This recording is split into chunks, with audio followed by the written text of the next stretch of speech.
రాజమౌళికి ఒక దండం వదిలాడు. మాకు పార్ట్ 2లో బెడదంతా. ఆ స్టోరీ అవసరం లేదు, లాజిక్లు వెతకం, మనం అసలు ఏమీ చూడం, ఓన్లీ బాలయ్య బాబు ఫైట్లు డైలాగులు చూస్తే చాలు అని అనుకుని వెళ్ళే సరే మనం డిసప్పాయింట్ అవుతాం. Hi guys, welcome to our channel Abhi the OG. ఈరోజు అఖండ 2 రివ్యూ అయితే మనం ఈరోజు చెప్పబోతున్నాం. కాకపోతే ఇంత లేట్ ఏంటి ఈ రివ్యూ, ప్రీమియర్స్ నిన్న అయ్యాయి కదా, ఇంత లేట్ ఏంటి అని అనుకోవచ్చు. కాకపోతే మొన్న క్యాన్సిల్ అయిన దెబ్బకి టికెట్స్ బుక్ చేయాలో లేదో అర్థం కాక విషయంలో మనము ఈరోజు మ్యాట్నీకి అయితే మనం బుక్ చేసాం. అందుకే ఈ రివ్యూ చాలా లేట్గా వచ్చింది. ఇక సినిమా విషయానికి వస్తే, దీన్ని అఖండ అనడం కన్నా ఒక అఖండం అని అనడం చాలా బెటరు. ఆ అఖండం తీసిన ఆ ఖండానికి ఒక దండం. అసలు నేను యాక్చువల్గా సినిమా సీట్లో కూర్చునే కారణం ఏంటంటే, ఇది బాలయ్య సినిమా, ఒక బోయపాటి సినిమా, మనం ఏ లాజిక్లు మ్యాజిక్లు ఏం చూడక్కర్లేదు, ఓన్లీ బాలయ్యని చూస్తే సరిపోద్ది, ఎలాగున్నా పర్లేదు, అట్లీస్ట్ మా ఫైట్లు ఈ డైలాగులు ఉంటాయి కదా అవి చూసి వెళ్ళిపోదాం, మన సినిమా స్టోరీతో పని లేదు అని అనుకున్నాను. అది అనుకుని వెళ్తేనే మన సినిమా చూడబుద్ధి వేస్తుంది, లేదంటే మనకి అన్ని లాజిక్లు అన్నీ కరెక్ట్గా ఉండవు, ఏవేవో జరుగుతుంటాయి అని అనుకుంటాం. కాకపోతే అలాగ అనుకున్నా సరే వాళ్ళని మోసం చేశారు. అలా అనుకుని వెళ్ళా సరే ఆడు చెత్త విధంగా తీసాడు ఆ సినిమా. అసలు దాన్ని సినిమా అనడం కన్నా ఏదో ఇప్పుడు ఒక స్కూల్లో ప్రిన్సిపల్ సారు మనకి నెలకు ఒకసారి వచ్చి క్లాస్ రూమ్లో అన్నీ అడుగుతారు కదా, మనం చెప్తాం.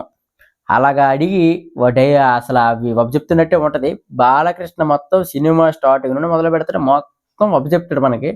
అవన్నీ మనం చూసి చూసి చూసి ఆ సీట్లో అసలు మనం ఉన్నామో పోయామో కూడా అర్థం కాదు.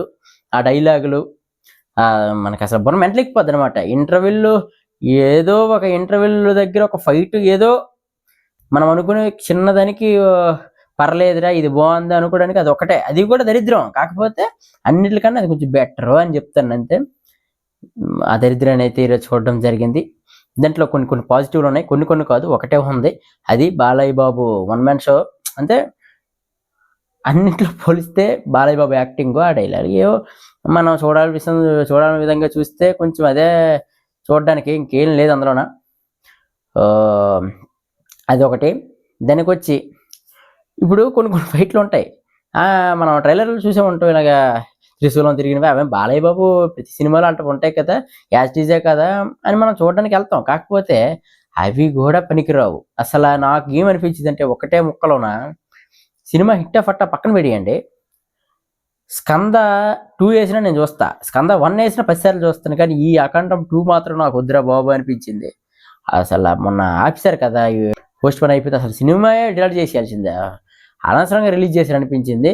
ఆ రోజు ప్రీమియర్స్ బుక్ చేశాను, క్యాన్సిల్ అయిపోయింది. దేవుడు అప్పటికే అంటే కావాలనే ఇలా చేశాడు, ఎల్లొద్దురా బాబు అనిపించినట్టు చేశాడు.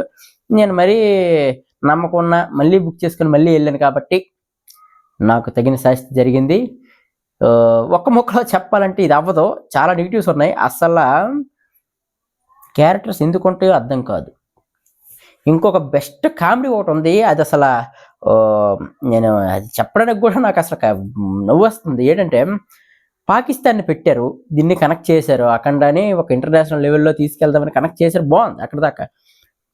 పాకిస్తాన్ని చూపించే విధానం ఎలాగ ఉంటుందంటే, వాళ్ళ వెపన్స్, వాళ్ళ అంతా ఏదేదో చేస్తారో, వాళ్ళు రోబోట్స్ని కనిపెట్టడం, వెపన్స్ని యూజ్ చేయడం, అవి ఏవో పెద్ద పెద్ద వెపన్స్ యూజ్ చేస్తారు. రియల్ లైఫ్లో అసలు పాకిస్తాన్తో అన్ని వెపన్స్ ఉన్నాయి, అసలు ఆ వెపన్స్ పేర్లు కూడా పాకిస్తాన్కి తెలియదు, అలాంటి వెపన్స్ యూజ్ చేశారు. వాళ్ళని హైలైట్ చేసినట్టు ఉంది. అసలు ఎంత టెక్నాలజీ ఉందో పాకిస్తాన్ దగ్గర అని మన సినిమాలో చూడడం తప్ప అసలు బయట అంత టెక్నాలజీ పాకిస్తాన్ అసలు వాళ్ళకి కూడా తెలియదు, అసలు ఆ గన్న పేరు కూడా తెలియదు, అలాగ ఉన్నాయి వెపన్స్. అదొక బెస్ట్ కామెడీ. ఇంకొకటి ఆదిపినిశెట్టి అసలు విలన్ రోల్ అసలు ఎలా ఒప్పుకోండో, అసలు సినిమా అలా చూసారో లేదు, ఒక ప్రింట్ లాస్ట్లో సినిమా బాగుందో లేదని చూస్తారు కదా ఎడిటింగ్ అంతా అయిపోయిన తర్వాత, అది నిజంగా వాళ్ళు చూసి అసలు రిలీజ్ చేశారు, నాకైతే అర్థం అవ్వలేదు. మొత్తం బాలయ్య బాబుని చూపించారు, బాగా చూస్తారులే ఎలాగోలాగా అనుకోవడం కన్నా అందులో ఏమీ లేదు.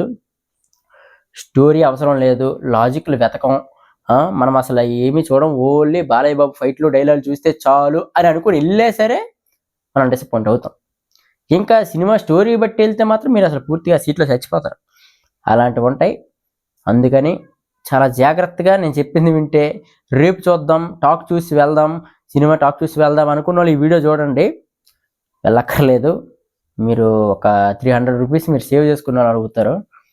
అది మాత్రం కన్ఫర్మ్గా చెప్పగలను. నేను దొరికిపోయాను వాళ్ళకి. నన్ను అయితే ఆ సీట్లో అసలు ఆ విలన్స్ నరుకుతున్నట్లేదు, చూసి చూసి నన్ను చంపుతున్నట్టు ఉంది, చూపించి చాలా దారుణం. చూడాలనుకుంటే ఆ ఇంటర్వ్యూలో ఫైట్ బాగుంటుంది, ఇంటర్వ్యూలో ముందు వచ్చే ఫైట్ చాలా బాగుంటుంది, చాలా అంటే బాగుంటుంది అంతే గంటల మీదకి. అంతేగాని అందులో ఏది లేదు. ఒక స్టోరీ చూసి వెళ్తావా, ఎందుకు అసలు స్టోరీ అనే మాట కూడా నా నోటంటే రాకూడదు అనుకున్నాను, వస్తుంది. అందులో ఏంటి లేదు. సినిమా 2:45 నిమిషాలు, 2 గంటల 45 నిమిషాలు. చచ్చాను అసలు. నా జీవితంలో ఇలాంటి సినిమా చూస్తాను అనుకోలేదు. అసలు ఎందుకు ఈ పార్ట్ 2 తీస్తారో అసలు నాకు అర్థం అవ్వట్లేదు. ఆ రాజమౌళికి ఒక దండం. వదిలాడు మాకు పార్ట్ 2లో బెడదంతా. అక్కడ నుండి స్టార్ట్ అయింది. అసలు ఎందుకు ఆ ఫస్ట్ పార్ట్ హిట్ అయింది, వాళ్ళకి ఉండొచ్చు కదా. అసలు వాటి రెస్పెక్ట్ పోయింది అనవసరంగా. అఖండ బాగుంది, అఖండ 2 పోయింది, దానివల్ల ఇది పోయినట్టు అనిపిస్తుంది. ఆ స్కంద 2 వదలకంటారా నాయన, దండం. అసలు అది పోయింది, ఎలాగో పోయింది, వదిలేయండి దాన్ని. అక్కడ అసలు స్కంద అని కూడా మాట్లాడకండి. అలాంటి సినిమాలు అసలు తీయకండి. పొరపాటు అది హిట్ అని వస్తే చాలరా బాబా.